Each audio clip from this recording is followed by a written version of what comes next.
বাংলাদেশিদের visa reject হওয়ার কারণ কি? এমনকি বাংলাদেশের পাসপোর্টের র্যাঙ্কিং কমে যাওয়ার মূল কারণ কি? এই ভিডিওতে আমি কিছু পয়েন্ট তুলে ধরবো। আশা করি আপনারা এগুলো বিবেচনায় আনবেন, যেন আমরাও সচেতন হতে পারি এগুলো থেকে।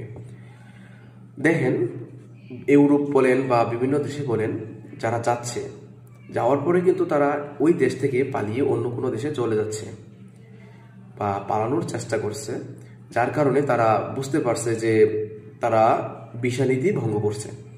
তো এটা একটা কারণ, যে যার কারণে ভিসা বেশিরভাগ রিজেক্ট হয়ে যায়।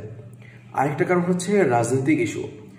যেমন বাংলাদেশের কোনো রাজনৈতিক ইস্যু নিয়ে আপনার ওই বিদেশের মাটিতেও বিভিন্ন সমস্যা হয়ে থাকে, সমস্যার সৃষ্টি হয়ে থাকে, যার কারণে ওরা বাংলাদেশিদের ভিসা রিজেক্ট করে দেয়।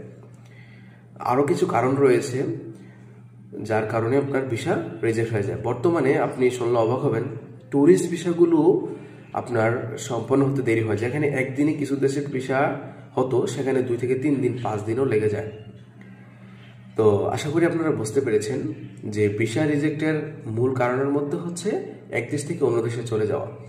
আপনি গেলেন, 1 মাস 2 মাসও অবস্থান করলেন না, সেখান থেকে পালিয়ে চলে গেলেন। আপনি সেখানে তাদের কোনো বিশ্বস্ত লোকই হতে পারলেন না। এই জন্য ওরা কি করে আপনাকে রিজেক্ট করে দিচ্ছে, মানে নতুন যারা যেতে চাচ্ছে তাদেরকে রিজেক্ট করে দিচ্ছে। তো আশা করি ভিডিওটি আপনাদের উপকারে আসবে। আমরা আশা করি সচেতন থাকব।